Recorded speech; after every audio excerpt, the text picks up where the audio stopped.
Hello, everyone. Welcome to Weekend Rental. We are your gaming and Gilmore Girls podcast. As always, my name is Ryan, and I'm joined by Andy. Hey. All right. Well, interesting week. Checked your Jello jigglers. Recording schedules out the window. There's good stuff on Geekade. If you guys like our content, as always, you can go over to geekade.com.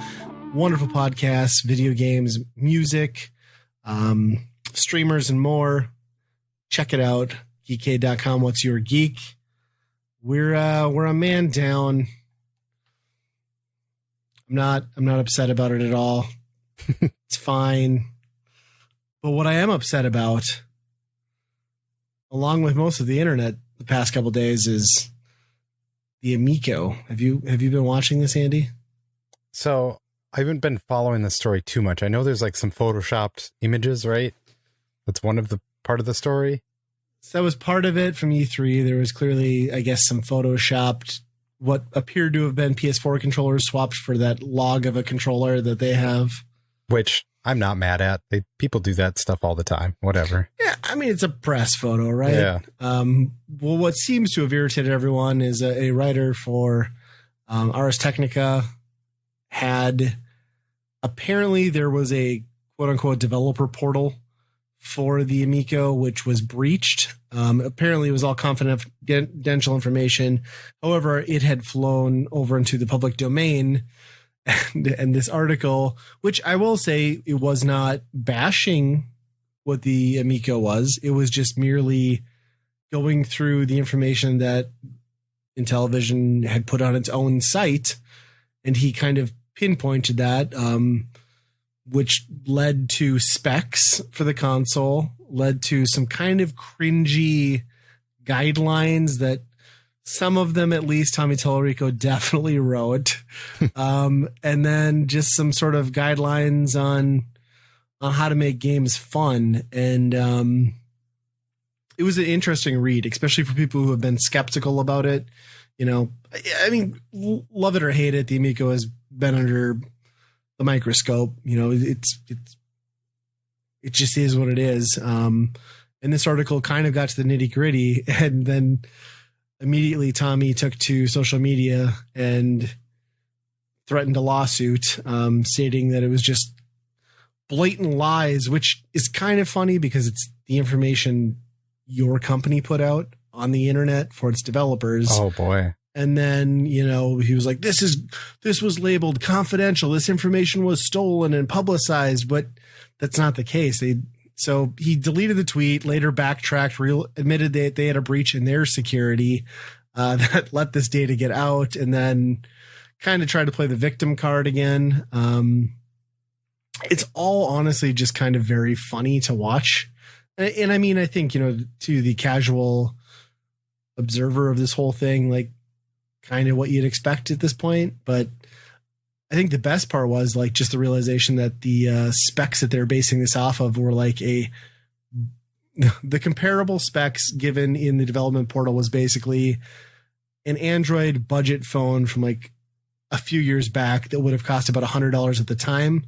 And keep in mind that budget phone would have had a screen, which the Amico does not, a camera, which the Amico does not. And, you kind of wonder what you're paying $250 for. Wow. That's crazy. Like, I mean, the controllers have to cost something, right? Like those are, if that's what they are, there's probably some sure. good tech in those controllers. But so the kicker, though, is they showed like how much a lot of memory you were supposed to be able to give to the touchscreen portion of the controller. And that was like pitiful to the point that I don't know what you do with it besides having it be like either a display interface or just like one dumb big fat button to slap. So I don't know, man. So it's they're just basically VMUs at that point. Seems like it. It's like a dumber version of a Wii U tablet at this point is what it's appearing to be. Huh. But I think just the controller thing is still like debatable because like they haven't even really given hard evidence as to like how well that functions. But just knowing that you're grossly overpaying for the specs of what the console is supposed to be. Yeah. It's like, I don't know. It doesn't look good. No, that's a problem. They're just getting in their own way, you know? If they would just say it was $100, $150, nobody would care. Be like, Right. oh yeah, they're doing this side thing. Seems interesting. Maybe I'll check it out, you know? But since you're like launching it at comparable to, you know, some pretty high end stuff, it's just under a microscope. And, you know, Tommy doesn't, the way he goes about managing this and the ego that he has, it seems like it's not a good fit where people are just poking and prodding at every little aspect just to get him going about it too, you know? And I wonder, like, obviously they're selling these things through GameStop, but I'm like wondering, like, how long is GameStop going to hang on to that when there's no physical carts to sell, right? Like, all we've heard so far is that it's a digital eShop and those games are capped out at $9.99 max. So what does a retailer stand to benefit from carrying this console? Almost nothing, right? Yeah. It can't be worth the shelf space. I mean, I guess I'm making an assumption that they'll be in stores, which they probably won't. They'll probably only be on the website, but I don't know. Yeah, I don't know. That's the thing. You can't, it's not a thing that you can even put in stores and people are going to be like, oh, in television, Dad used to have one of those. Let's check it out. You know? Dude, right. Like price. even when I was a kid and I grew up at the tail end of that era, the first time I saw it on television in like 1989, I was like, what the hell is that? Yeah, exactly. I saw one of those in my entire life until I was an adult. Yeah. One. Yeah. I don't know. You know, I don't want to crap on it, but like, I guess they've done a better job, I guess, of keeping it in gamers' minds than maybe the Atari VCS did. But like, I still think there's a good chance that this doesn't ship outside of like the backers. You know what I mean? Like, I think it'll get to the backers, like the pre-orders, and then I think this thing's just gonna be gone. Yeah, I mean it's probably the same trajectory as the VCS because it seems like, I mean, that's out there, but who really is able to buy that or, you know, going to buy that? Yeah, and that shop, you know, from what I've seen from the few people that do seem to have it, there isn't much going on as far as like what's available and new games. So I don't know.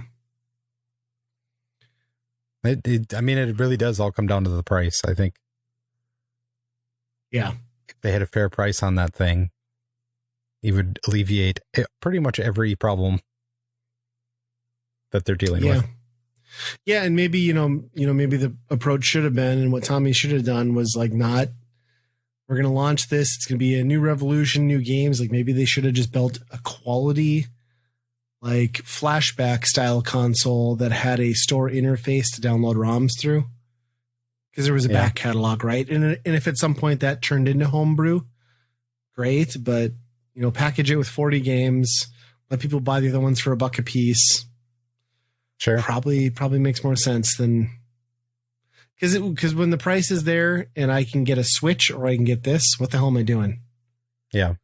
Yeah. And, you know, I don't know. It's just so funny because he's always been, you know, you hear him in all those interviews. It's always like, no, there's no family friendly entertainment. Like, he's so delusional. I mean, if it was $50, I would totally get that his point then, you know? Yes. But you can't say, oh, all games are $9.99 and then inflate the, you know? Yep. Because that's the flip side. No developer is going to be like, well, what do I have to gain by putting my thing on here if I can only get $10 and never patch it? You know? Right. Exactly. Well, and how much, I mean, I guess I shouldn't say how much fun is that because obviously there are game developers that love thriving in constraint. So there's that. But yeah, to your point, it seems like you would almost have to, I guess I see this going the way of the Ouya, where it's like the highlights from that are going to be moved out of that once that platform crumbles and they'll do well on their own and recoup money maybe. Sure. I think a lot of people are probably just pissing in the wind on this thing, including Tommy. Yeah.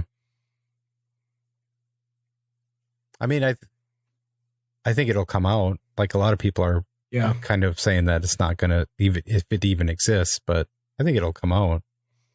Yeah. Well, I mean, they had parts ordered and stuff, so I know what you do with them if you did build an Amico. Poor Amico. Poor Amico. I just want it to come out and be good for the people who are excited about it, but it's looking harder and harder. I mean, I want to see that. I want to see a new Earthworm Jim game, but that one, I'm not sure if that's going to ever come out. If that gets made, I guarantee you will see that outside of the Amico. 100%. At some point it has, unless it's like a 100% just cheap ass mobile game type thing, then whatever. But if they actually put time and effort into that, they're going to have to put it elsewhere to recoup, right? Oh yeah, 100%. So I'm looking at the show notes here, and like, since we're talking about things with lack of excitement, how do you like your Series X? Yeah, I mean, I kind of described it even before I bought it that I wasn't all that excited to go get it. Right. And it even probably let me down even more, where it's just like, it's a large chunk of plastic that didn't really fit in my entertainment center that I had to finagle it in there. And it looks and acts the same, feels the same. How's that controller? It's about the same. It's got some texture on the back. That's about it. And the D-pad, they went back to like the disc thing, but yeah, I'm not a fan of that. But the cross is raised up higher, so the throw on the disc is a little bit less. So it feels okay, but but yeah, I mean the interface is the same, plays the same games. You know, you're playing Xbox One games, and then the next time you're playing Series X games, and you can tell the difference in some of the Series X games. They definitely look nicer, and obviously the load times are crazy good. But overall, man, it just feels like, I bought a video card, you know? That's pretty much it. I mean, that's kind of where it's at, right? Yeah. You know, it's funny too, because like after we recorded that last time, I don't know why, it was just like in the office the one day last week, and I was just bored, and I was like, So I started Googling like Xbox, because like I heard there were restocks, like Xbox Series S, and the Best Buy had them. They sold out while I was looking at it locally, and then I looked at the Target, and the Target had the Series S, and like I hovered over that like add to cart thing for like a good minute and a half, and I was like, nah, I don't need this yet. I'm good. Yeah. Because I was just thinking back to that conversation where you're like, yeah, I mean, like I want to be in the ecosystem, but I don't need to be in the next gen ecosystem for now. I mean, honestly, I think I was more excited about the S just for the fact that like I could do the, RetroArch build and stuff too, and just like have that upstairs in my living room and have it be my streaming box, my RetroArch box. And then I just started thinking, I was like, I thought I'd do the same thing with like my Vita TV, and I just never do anything with it. So I'll just wait. Yeah. I'll wait for a redesign and a price drop. Yeah, that's probably the smart way to go. You have to wonder if they'll price drop somewhat soon. I don't know. Yeah, it's tough to say. I mean, if they're still scarce, and if Sony doesn't drop, I don't think they have any reason to. Yeah, that's true. But who knows? Yeah. I'm also waiting for like the next version of the play. If I were to buy a PlayStation 5, I would like to wait until there's one that doesn't look like a vagina, and then I would buy that one. Because I just want it to look, like I want it to look like it belongs in my entertainment center, and like the design of that thing belongs nowhere in my home right now. So it's a problem. Yeah, I totally get you there, and I don't even think that one would fit in mine either. No, it's so huge. Oh my God. But, I read a stat one time about how much time Netflix saves you in ads over a course of a year. It's actual days, okay, for a normal person.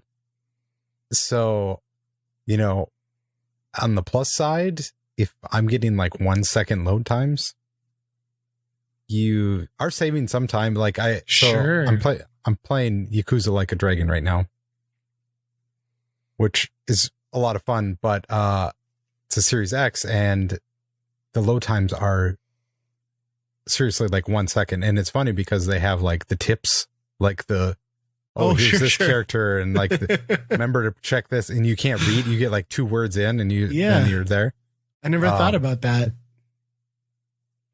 So then I'm like, I wonder how much time that saves. And I kind of looked it up, and it seems like over the course of the whole game, you're saving yourself like 2 hours just in load times. And it's like, man, that's, you add that up over a course of a number of games, that really starts to add up. Yeah, that's interesting. I want to say I was listening to a podcast too this last week or the other week where they were talking about how the first Mass Effect on current gen with that remaster and load times became a 20-hour game. Really? Yeah, so you can like literally cut that game in half if you're willing to just like straight ahead mainline it, because it just makes everything so much snappier. Sure. Yep. Yeah, it's crazy. I never thought about that. So what you're saying is you invest in next gen because you get more of your free time back. Right, exactly. Okay. So I can piss it away on another thing. Kind of sold. But when am I going to find time to shop for like artisan soaps on Etsy if I don't have these load screens? Exactly. Yeah. Man, it's a dilemma. Yeah. It's a dilemma for sure. Yeah. Well, speaking of Netflix, you kind of tied into something. Did you guys watch Luca on Disney Plus? Yes. Yep. What do you think about that? It was all right. I mean, it seems like it wasn't one of their premiere access movies for a reason, but yeah, that was sort of my takeaway. Anytime you see Pixar, and then I went to look at it on Disney Plus, I was like, oh, they're going to want $30. And they're like, oh no, it's just streaming with included. I'm like, oh, they really had no faith in this movie. Yep. And the animation, I would agree, was like not quite there. I mean, it was fine, but it looked almost like Bubble Guppies. I mean, not quite that bad, but it's not that far off. You definitely nailed that one. Yeah, wow. Yeah, it's interesting. I didn't hate it. My kids really liked it, but I felt like it was just like kind of meh, and it was probably 40 minutes too long. Because it's a 2-hour movie, right? Like, yeah, it's a long one. Yeah, it's a little shallow too. Like, it's a little bit too much Italian accent. Right. Too much love of the Vespa. Yep. It's not a great ride. I did love that it was included with Disney Plus. I think it was nice because like a lot of times like that whole can't get a day and date unless you pony up is irritating. So it was nice to get something where I felt like I was getting my value out of Disney Plus, because that seldom happens these days. Yeah. But I had to just laugh at the ending of that movie. Spoiler alert if you haven't seen this yet. Not that we're like a kids movie podcast, so people probably aren't going to care, but skip ahead a couple minutes. Where, they send Luca off to school and they're like, as long as you're careful and you keep yourself safe. And then the kid's on the train for 5 seconds before he hangs out the fucking window and turns into a Seaman. Like, what are you doing? You didn't even make it out of town. Yep. Idiot. Yeah. No, it had problems. Like his cohort and like that whole movie, like his buddy, like they didn't really develop that character. It's just like random kid with no dad, but like he never got a story. He never really got like great motivation. He wasn't even a good sidekick. Right. It's just odd. Yeah.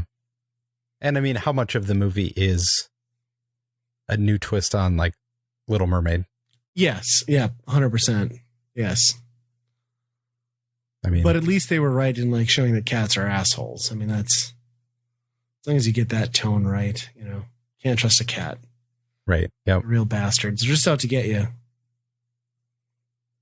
Yep. I guess, the big difference is in the Little Mermaid, the dad was very mad that she left and she got in big trouble. And the dad had to come save her. Where in this one, the kid didn't listen to his parents, did whatever he wanted. everything ended up okay. And the parents Yeah, were they're like, upset. oh, okay. Yeah, that's So, true. like, don't listen to your parents, kids. Just I do didn't whatever think you about want. that. Yeah, I didn't think about that at all. Also, like, I thought it was a little dark how the like villain child was like, he was gonna straight up murder them with the boat. Like they were all gonna die. Yeah. I mean, it didn't happen because it's a kids movie, but like that was not good. No. I don't know. I mean, I guess there's like Gaston and stuff. Like, of course, Disney movies have had that, but Yep. Little dark. It was not a bully kid though in those movies. Yeah, it was like you said. It was just like there was very much a reason. You could tell they did not have the confidence to. This is going to theaters, and you will pay money for it. Yeah. So I think the last one was Pixar was Soul, which was also directly to net or Disney Plus. I think it was also terrible. Yeah. And then before that, it was Onward, which I think had a limited. Onward? Yeah, that was the they turned their dad into.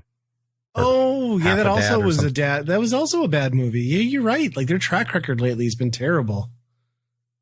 And I think, has that all been this year? No, can't be. Time is a circle right now, but yeah, I don't know. Man. Pixar's on they're kind of damned if you do, because for a while they were on a stretch of just making sequels too. Yeah. But I mean, it seemed like you used to be able to look forward to it. Mm-hmm. What was the one with what was the one that's like in the Soul universe but wasn't? What was that one called? It's like kind of with the emotions. Oh, Inside Out. There you go. Yeah. That one was also fairly good, but not great. Yeah. Yeah. I guess we're going to need Toy Story like 18, so it has to happen. Yep. I don't even know how you would write a new Toy Story. I didn't know how they would do it after 3 anyway, but they did it. So yeah, I guess they can. Well, they better get on it because Tim Allen is not getting any younger. That's true. At least with Tom Hanks, his son could just step in and do the voice. That's so true. It'd be fine. Woody would be all right. Yeah. I never checked the games. Is it Tim Allen in the games? Because I know is it Tom Hanks' brother or something that does? Oh, really? Yeah, that could be. I don't know. Yeah. I haven't played a game since Super Nintendo one, I don't think. Really? Yeah. I guess that's not too surprising because why would we? Yeah. Sure. What was the last game? The 4? 4 got a game, right? It must have been the last one. Well, they were in Kingdom Hearts. This last Kingdom well, Hearts. I mean, sure. I guess that counts. Yeah.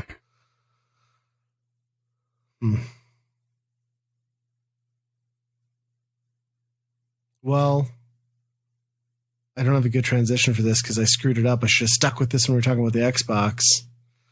But did you see that xCloud is like beta is open now? And you can play on iOS finally, like openly, and Android? Yeah. So have you tried this at all? I've tried it on Android. They've had it for Android for a while, and it works good. It's just like, I guess I haven't found myself in a situation where I don't have a console in front of me or can't get to a console, and I want to play a game right now.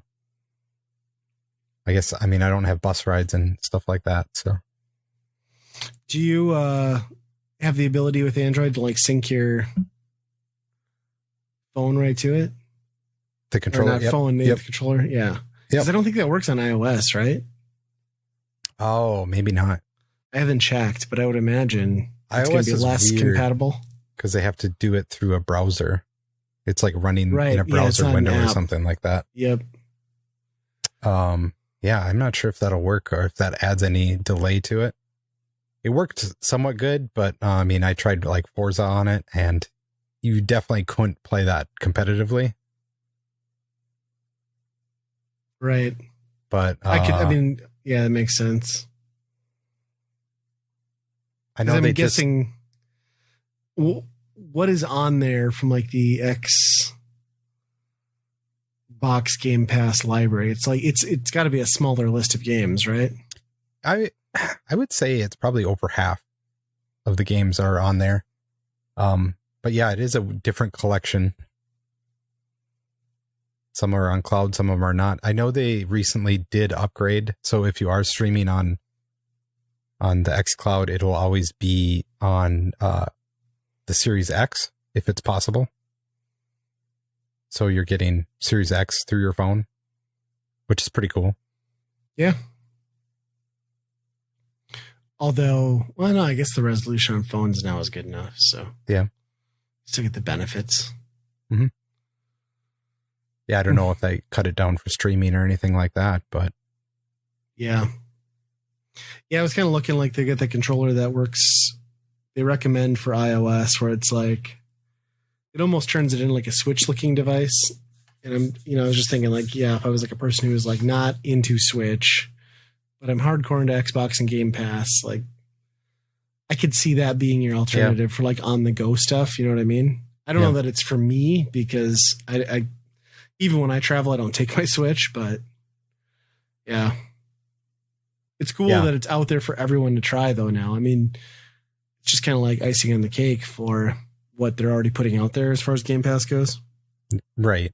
I mean, really the killer app is going to be if it ends up on Roku or something like that, you know, like that would be pretty crazy. Yeah. If they could do that and just eliminate the box, you would think like they'd go for it, right? Seems like that's their strategy. Yeah. They don't care what you have. Really. It's your choice on how you want to play it. It's just, they want you on Game Pass. It seems like. Yeah, for sure. Yeah, that would be cool. I'm imagining in my head, like, because they already have like these like add-on peripherals for like Roku remotes, but I'm just thinking of like the Roku remote is like an add-on snap-on to the bottom of like an Xbox controller, kind of like the keyboard thing. Oh, man, that'd be sweet. Just like clip it on. Yeah. The problem is you'd have like some out-of-date button on there. Right. Because it's for Roku. some failed app. Right. Yeah. Yeah. I mean, I can see, if they can get it to that point where it runs consistent and you can get it on an app on like most major Android devices, it's like game over. You know what I mean? Yeah. I mean, you're doubling your install base at least at that point. Yeah. Yeah. And I'm like so involved in the Roku ecosystem that it'd be just great to like pop into any room in my house and just go. I wonder how they would handle co-op though. Like, I think that would be like a hurdle that maybe you can't get over initially with two controllers on the same device through streaming. Like, yeah, I don't know. Be tough. I haven't tried that. Yeah, I'm going to have to check it out. I'm going to have to see what my options are. I was looking into like trying it earlier this week and then I just got distracted. And because the idea of it is, it is really cool. Oh, yeah. And nobody else is really, nobody's pulled it off successfully, right? Stadia, I couldn't tell you the last time I've heard someone talk about Stadia. Obviously, the NVIDIA thing was doing all right for a while, but it seems like developers are shutting that down. And I got an ad on Facebook for Amazon Luna. And it was like all cartridges, but the labels on the cartridges were like modern. They were showing video of modern games and stuff on the cartridges. Really? And it's like, you don't need to dust off your cartridges to play blah, blah, blah. And it's like, I think this is a bad marketing. I think you're wasting some money on some marketing because I think the people that have the cartridges have them for a reason. They're not like, oh, this is all I have. Shit. Right.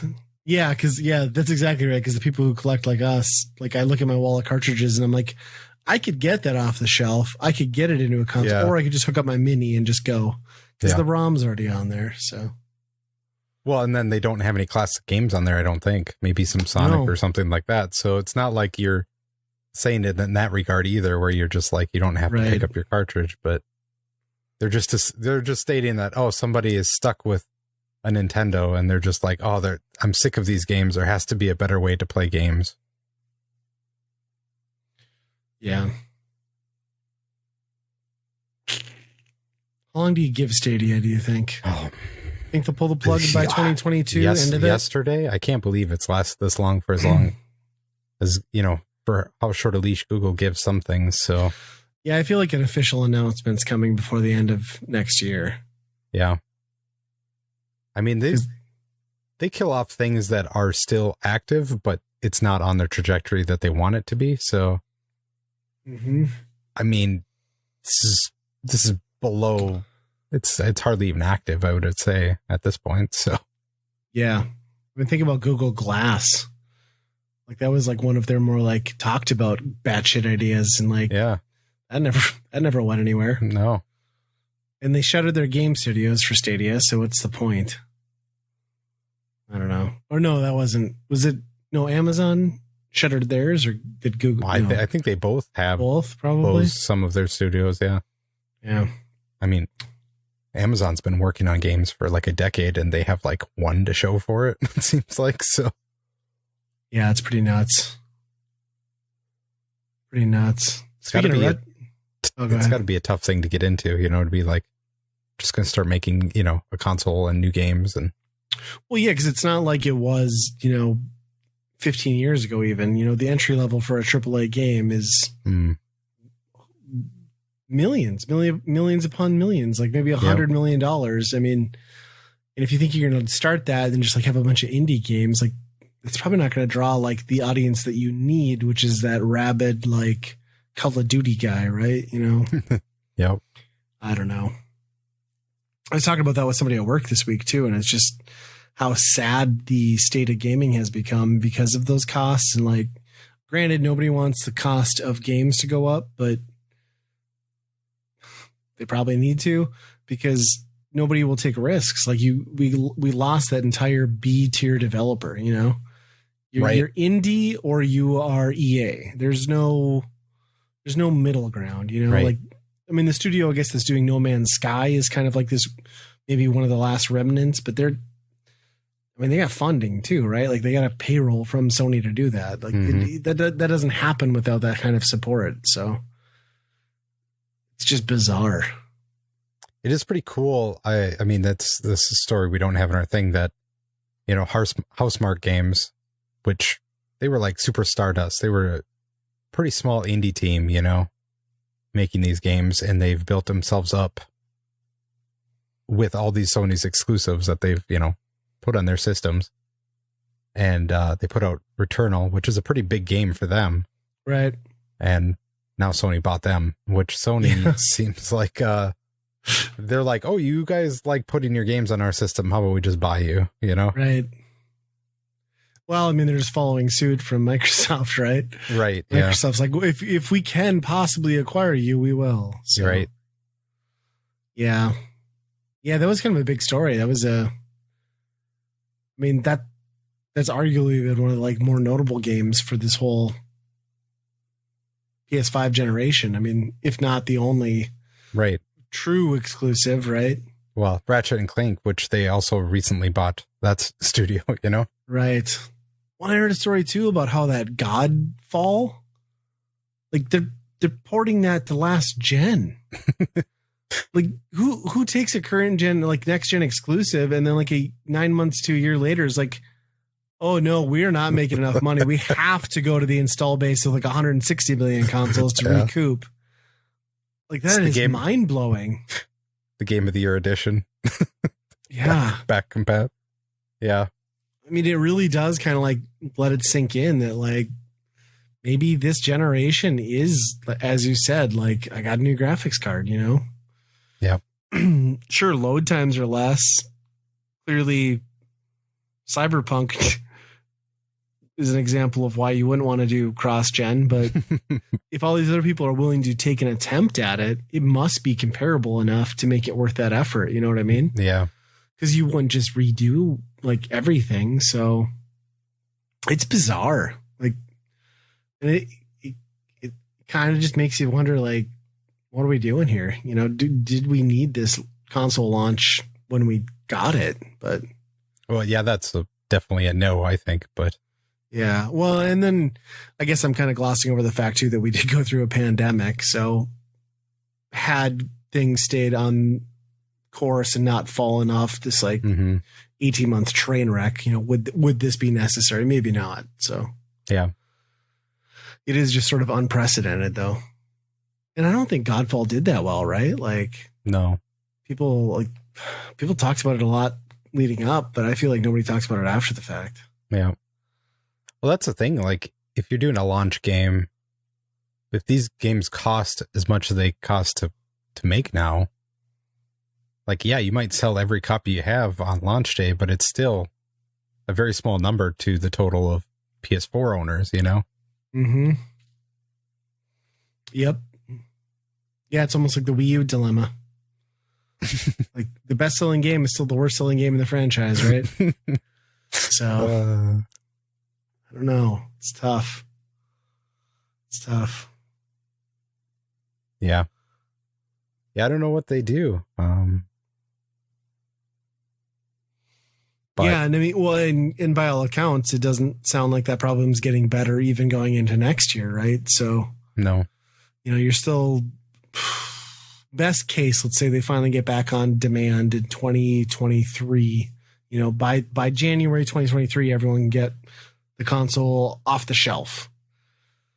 Yeah, that's still a lot of like starving developers, you know, for another entire year. I mean, that's not a good outlook. So, yeah. Well, and you know, I like PlayStation games better usually. You know, their first party stuff definitely it's home with me more. But you know, Returnal might not. I might like that game. I might not. I probably would have liked Ratchet and Clank. Mm-hmm. But outside of that, then you're just waiting. You're just sitting there. Okay, what's the next big Sony thing coming out? I mean, again, kind of reminds me of the Wii U, doesn't it? Yeah, right. Yeah. Which is, yeah, it's pretty much when's the big next Nintendo thing. Whereas you got 2 golden releases a year, and then the rest of the time you're like, this is a paperweight. Right, exactly. And if those 2 golden releases can be like, if they can match the quality and they're that outstanding, you'll still walk away not regretting your purchase, but you also are going to walk away at the end of that lifespan and have like what we all did, which was like a shelf of like 12 games that were like really, really great. And that was all you bought for that thing, you know? Right. I mean, except for you bought all of them, but yeah. But you know, you can go 5 years in and buy them all for $20, you know? 100%. They're all greatest hits at that point. Yeah, I was going to say that's an excellent point because Nintendo has a Nintendo tax and like those games will never go down in value, but you could sit on a PlayStation console, walk in and buy everything for $1, you know, at the end of that life cycle. Yeah. And that's almost kind of what I did with the PS3 is by the time I got that, everything was like bargain bin, right? So maybe that's the way to play this one is like wait for these to be like basically previous gen and then jump in. Yep. I don't know. I know I'm missing out on some of those, I'm sure.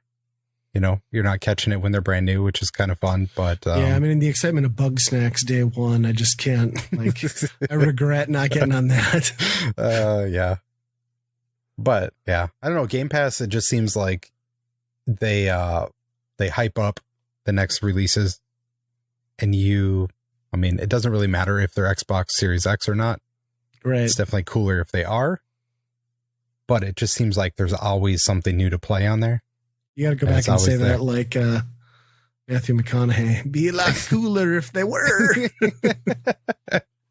Yeah, exactly. Yeah, I'm kind of with you. Like with how gaming and like my excitement towards new stuff works in at this point, like it's just so much easier to not have to think about it and just like get that Game Pass subscription. And you know, I don't know when I'll buy the next console because like my PC will still be fine for now. I actually booted back up my Xbox One. We're using that for games again, and it's just like it's there. I can casually play a game. I don't have to feel guilty about it. I don't have to think about it.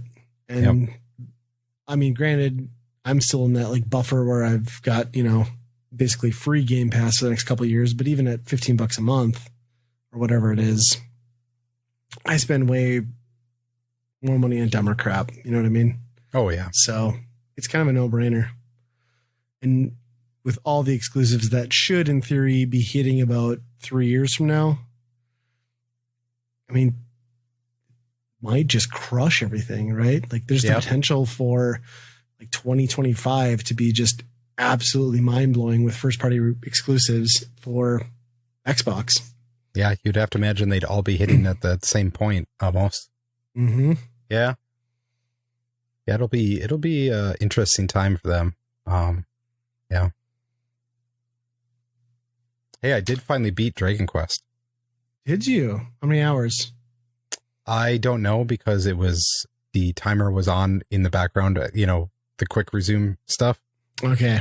So it was like 300 and some hours. Yeah. Dang. I beat it, got credits, and then they made kind of a little clue that one of the people that died may not have died. Oh. So I'm like, okay, I looked this up. Yeah, there's another 30 hours to the story where you can get to a final boss where you have to be level 100 to beat it. And I said, and you are what level? 60, something like that. Okay. And I said, I saw the credits to that game and it's over. That's what you got to do. Don't blame me at all. I don't blame you at all. Not saying that's a great game. It's probably one of my favorite RPGs I've ever played. It's way up there. But I just don't have the time anymore. Meanwhile, I start Yakuza Like a Dragon where it's literally referencing Dragon Quest games in it. That's a good one. Yeah, I think it's a pretty big achievement, like these days, like for you with the workload and the kids, like holy crap, getting through minimum you spent like 100 hours on that. So yeah, it's kind of amazing. When you started it a long time ago though, right? Like when it first came on Game Pass, which was September, maybe. Okay. Like yeah. I mean, that's good. I mean, that's still actually kind of impressive that you managed to squeeze it in, but yeah. I mean, that's the thing. You never know when it's going to leave. And I didn't want that type of game where it's like, yeah, you can't be that invested. Yeah. Okay, so do you know what happens if it leaves Game Pass, but you had a save? If you bought the disc or downloaded it, would it pick back up? I think so. Okay. I think the save stays. I would think so too, right? It's cloud save states. So yeah, that's kind of the one downside of Game Pass is like, you can never be sure if it's going to go away. I thought for sure that was their marketing tactic with that. Be like, here's this 100-hour game. Finish it in a month. Otherwise you'll have to buy it, Leaving Game Pass in November. Oh, son of a. Yeah. Yeah, are they working on, do you know if they're working on a new one of those? Because I feel like 11's been the one that's been like ported to everything over the last couple gen, but. Yeah, they said the next one is not going to be turn-based even. Sounds like. Which will be like Final Fantasy 15 sort of, or what? Yeah, I don't know. It'll be interesting to see what they do with it. Which is weird because Yakuza is a beat 'em up game, action game that turned into turn-based because of Dragon Quest, and now Dragon Quest is becoming an action game. Now we're Yakuza. Interesting. They want to throw a bike at a slime. I don't want to see that animation. Yeah. I think they're making a couple spin-offs even of this game. Seems like the characters in it people liked quite a bit, but I don't know. I'm sure we'll never get 10. That was like the Wii U MMO. So really? That's never going to come here, I don't think, even though they're still adding stuff to it in Japan. It's crazy. Yeah, because I feel like 11 was the breakthrough one, right? Where like they gave a shit, they localized it, they got it everywhere, and then people like fully appreciated it. Because I mean, it had its fans, but I think 11 was like what made it Final Fantasy status. Yeah, and also the fact that Final Fantasy isn't what Final Fantasy used to be anymore probably played into that largely. Yeah, kind of when I played, was it 14? Yeah, no, 15. 15. Yeah. It was good enough. I just didn't like it as much as regular turn-based, but sure. Did you get an Octopath after you picked that up? It's on there yet, but I haven't picked it up. I'm afraid to just it is on Game Pass now, isn't it? Yeah. I'm afraid to jump back to back JRPGs. The art style is good. That one I actually played like 2 hours in the demo. So yeah, I don't know. There's just something weirdly fun to me about like playing as a prostitute in an RPG. But yeah, I got to a boss and got wiped, and I was like, nah, I'm done. Like this is why I don't do these. Like I have PTSD from what was that one? Legend of Dragoon. Forgetting to save and wiping my team and be like, no, I'm not going to get those 4 hours back. Like I'm done. That's it. That's terrible. Yeah. Well, it's my own stupidity. Yeah. Yeah. I don't know what it's been. For whatever reason, past few weeks, been playing games a lot. And we picked up a game that has completely enthralled the whole household. We played it pretty much every night for a few hours a day. And that's Pokemon Snap. All right, really? Yeah. So my wife at one point, I think she kind of said if we would have met in high school, Pokemon would have been the deciding factor on whether or not we would have dated or not. Okay. Or, you know what I mean? Those years when Pokemon first came out. Sure. Should have been real into your Squirtle. Yeah. It's either you're a baby for liking kids games like that. Okay. You know, or you're really into Pokemon. I was into Pokemon. She was very much into that's for kids. Okay. And she's held this status for as long as I know her. Anything Pokemon related, she's actively avoided because it's for kids. Even the Pokemon Go stuff, which I thought she would have got into. Nope, still not. And Pokemon Snap was the one that really turned the tide, where she said she was thinking about it at work and being like, I need to come home and take pictures of Pokemon. So had she played the 64 one at all? I don't think so. Okay. And just, there's something about that theme park ride and snapping pictures that loop got into her system or what? Yeah. I think part of it is a lot of the mobile games she has is like, oh, you beat the level, but you didn't get 3 stars. You know? Sure. So there's, this game has every Pokemon in the whole game basically has 4 different ratings on how excited you get them or what action you're getting them in. It sounds so wrong when you say it like that, but all right. I mean, some of them it pretty much is seduction, it seems like. But you get a red rocket on Pikachu before you can get it 3 stars or what? That would be a 4-star for sure. But I'll say, when I was wondering how they would ever do another Pokemon Snap, because the original, although very good, you can beat and go through the entire game in about 2 hours, I would say. Okay. And this game, they have so much more depth in it, where, like I said, every Pokemon has multiple, stars and different actions that you want to get them in.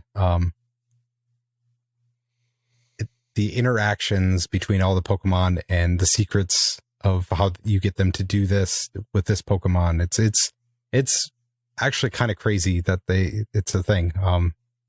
It actually feels like a real world that, whereas not just like a set course ride or something. Right. Whereas like you play the original, even the latest actual Pokemon game, it looks like absolute garbage. Does not even look like a Pokemon should be there. They just like put it on a green screen, look like, Right. Where this, it actually feels like you're in a real world of Pokemon and they act like they would, Cool. Yeah, I was really impressed. I mean, all the kids love it too. And it's a perfect game to take turns with too, because each run is 2 minutes or something like that. And then, nice. A lot of shit talking about my picture was better, beat yours, So I highly recommend it. Yeah. Even if you're not into Pokemon, but I bought it at launch. I had no interest in playing it. I put it in for my kids and let them go. And I think that first night they played 2 hours. I want to say over the subsequent like week, they asked to play it a few more times and then just dropped off. Huh? Just dropped off. Yeah. Yeah. I don't know. But I mean, my kids fall into that like,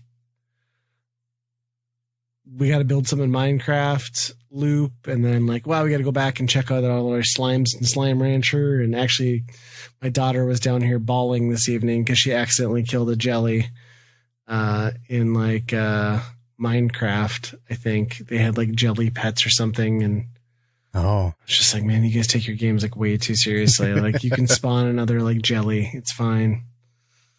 So. Yeah, I don't know. I don't know why. I mean, maybe they fell off because like I wasn't in. The kids usually, with the exception of like Minecraft, get really into games that like I'm also willing to like sit down and guide them through, and I didn't do that with Pokemon Snap, so maybe that's part of it. But yeah, because Pokemon games are for babies. Yeah, 100%. Yep. Well, I think that Slime Rancher game might be too, but they seem to like, and that one I did not sit down with them at all, and they still love Slime Rancher. So. Really? Yeah. They've been begging to get the vinyl soundtrack, but it's still on like not back yet in stock. So, yeah. Well, maybe I'll have to give it a shot then. Like I just kind of dismissed it, but maybe I'll sit down and give it a little bit of a play then. I mean, if you don't like the original, I never played it, right? Like okay. I'm with your wife. Like granted, I'm older than you guys, so like to me, I missed the boat. I feel like. And I thought Pokemon was kind of dumb. And then when I realized it was an RPG and I knew I didn't like RPGs, I skipped it. But I like on-rail shooters. So plus there's nothing wrong with like a tranquil, like 2-minute run of a game and then like put it down for a while. So who knows? I mean, it's kind of a stress reliever too. You can just throw apples at things until they get pissed off and you can take pictures of them. And it's something cathartic about that. Yeah. I mean, let's be honest. What am I going to do? I'm probably going to put on a wig, sit in a beanbag chair naked, eat some Cheetos, and take pictures of myself for Tinder anyway. So might as well just put it into a video game. So, yeah. Probably get me in less trouble. Yeah. But yeah, that'll probably be the highlight of the year for us. And anyway, as a family game. I can't even think of another game. You don't think that Mario Party coming up is going to do it for you? No, because we're not all going to latch onto it. Even me on this Pokemon one, like I was the first one to be like, okay, got it. A little bit too much repetition at this point to, one up the other person. But, which is surprising that I was the first one to clock out on the game. But, yeah, I don't know. Have you grabbed, there was some stuff that came this week. Was it Mario Golf came out or last week? Did you grab that? Mario Golf came out this week and I haven't. It sounded like the horses were pretty bare bones. Like there wasn't a lot of variety. Kind of phoned it in. Mm-hmm. Seems like that's been happening with the sports games lately. Even that like most recent Mario Tennis game wasn't exciting. What do you do though? I mean, yeah, right. I mean, yeah. Then again, I said the same about Pokemon Snap, which but and I just think of like Virtua Tennis. Like, how did Virtua Tennis continually make tennis more fun? So there's ways to make the gameplay tighter, I guess, and get that loop. But who knows? Yeah, I haven't picked that one up yet. I think that will be a game that I'll wait for maybe like a Black Friday and try to get it cheap. Mm-hmm. But that seems like a $29.99 game at Christmas. Yep, 100%. Or bundled if you buy something else, you'll get it like dirt cheap. Yeah.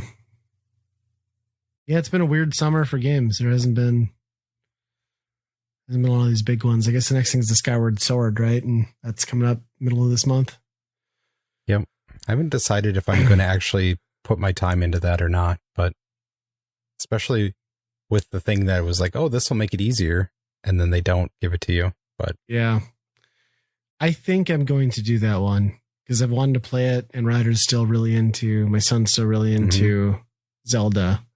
So I think we'll do that one because he'll need some help with some of the reading. So There's a lot of reading at the beginning of that game. That's the problem with that era, right? Like even the Wind Waker, as much as I love it, it's like, man, there's so much text at the beginning of this thing. Yeah. And Twilight Princess. And it's always like, you found a green rupee. This is what you do with green rupees. You put it in a wallet, and then when you find yourself, they just go on and on about it. It's, yeah, I know. Right. But yet there's no warnings about stay away from Tingle. He's a creepy, creepy man. They never tell you that stuff. I suppose he's not in that one, though. I don't think so. No Tingle.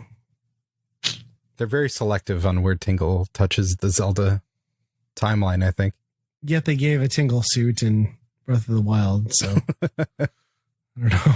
There's just something not right about that character. Yeah. They didn't give him his own game. I mean, if Patrick Starfish is getting his own animated series, Tingle needs his own game. Wasn't there a Japanese? I think there's a Japanese game. Really? Oh, gosh, of Tingle. We gotta look at this now. Tingle game. Oh God, this is gonna be a bad Google search. What are the odds that this brings back something pornographic? Tingle game. Let's find out, Google. Freshly picked Tingle's Rosy Rupee Land. Yeah, you're right. 12 plus. So that came out in Europe then. Must have. Not here. Yeah. Japan and Europe. We were not ready for that type of... That's just not fair. Why didn't they bring him over here? Okay, I'm going to have to watch a Let's Play of this now. Huh. I'm just kind of realizing now, looking at all these pictures of Tingle, like how much the Filthy Frank character from YouTube is essentially just like a more disgusting Tingle. On my Google search, the people also ask questions: is Tingle a bad guy? Does Tingle have his own game? Is Tingle a god? Did Tingle die? Does Tingle have a soul? I suspect Tingle's a wino because his nose is bright red. Like, the guy drinks a lot. For sure. Why are Tingle's underwear on the outside? Who knows?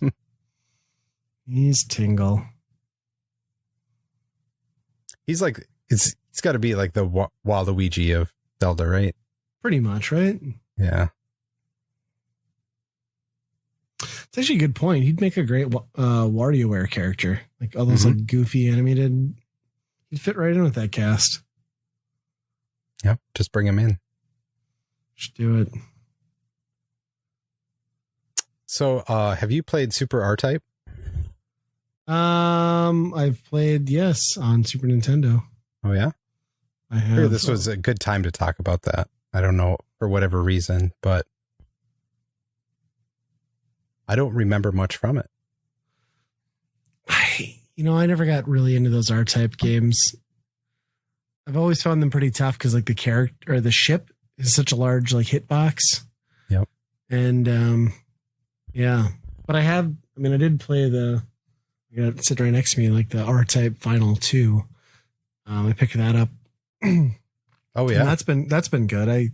I bought some of those garage sale games earlier in the year and like flipped them, and I was like, well, I would never buy this game, but I'm essentially getting it for free, so I'm going to buy it, and that's really good.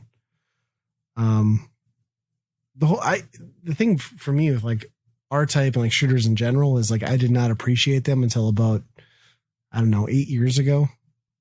Then I'm like, oh, shooters are really great. I wish I hadn't passed these up like my entire life because they're like, some of them are legitimately great. But I don't know about R-Type. Yeah, I wish I knew somebody that could talk about that, but I know. Maybe next time. If only there was, I feel like there's a void in the podcast. Someone who could fill us in on R-Type. I will say R-Type on the Master System is legit. Yeah? I don't know if I played that version. Oh, it's so good. So good compared to like what you get on the Nintendo. Sure. It's awesome. Yeah, that's one of the few games I really like in my collection for the Master System that I really love. It might possibly be selling here at the next swap meet, so we'll see. Oh, really? Yes. I have a table, so if you're going to be selling some stuff, bring some with. Yeah, bring it. Okay. Because I'm still getting cold feet as to whether I like actually clear out my collection or if I just sit on it. Because I get really motivated to get rid of it, and then I'm like, but it's gone forever then. But I don't know.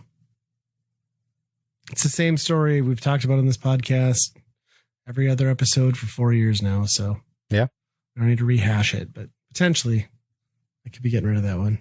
Yeah. Could happen. Could happen.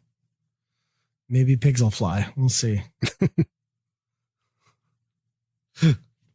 Yeah. I was going to try and look up like a quiz or a trivia for this episode. And I know we were going to try and do a buy, rent, burn. And I don't know. Like, I feel like summer's happened and our podcast is just like off track. But yeah, I failed to prepare. Sorry, audience. Yeah, it's the same thing where it's like, oh shit, it's, Wednesday. Come up with something. I could have swore we just recorded last week. I know. And then I was like, oh, I'm 3 weeks behind in uploading to YouTube. Like, that sucks. So I was scrambling to do that. And yeah. Plus, we lost all our audience after my rant on Omaha. So. Oh. It was really weird that they were all from Nebraska, but. I know. It's weird. None of them female either. We don't have a female audience at all. So. I'm not surprised about that, but. No. I'm surprised we have an audience at all. Mm-hmm. Or maybe we don't. And we're just talking to a vacuum. I mean, the space is vacuum too. So we're all there. It's true. Yeah, I don't know. Maybe I think we may need to wrap this one. It'll be kind of a shorter episode, but yep. Don't need to waste the audience time with trying to come up with topics, and we'll come back next time better prepared. With some always entertaining stuff. And I guess you're going to have to, you're getting good at the outro. So sure. I mean, take a stab. We tried to watch Gilmore Girls and it turns out it fucking sucked. So we scrapped that idea. So, unfortunately we're going to have to pass on that idea. I've been watching the Pornhub parody Fillmore Girls. Oh, that one's been pretty good. Is it just nonstop talking in that one too? Yeah, but you can't hear what they're saying as much with stuff in their mouths. So. This is why we don't have a female audience. Yeah, and I'm going to shut up now. All right. All right. I'm so sorry, everybody. So sorry. Yeah. So if you enjoy the show, I don't know how you couldn't, but if you enjoy the show, we'd love to hear from you. Send us an email, message us on Facebook. I don't know. Email is weekendpodcast@gmail.com. And, check us out on the social media. And of course, always subscribe to us on your favorite, podcast apps. So I think that's going to do it, right? I think so. I think that's a wrap. Yeah.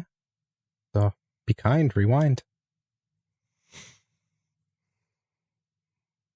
Tingle. Tingles, freshly pickled, rosy rupee land. Also available on Pornhub.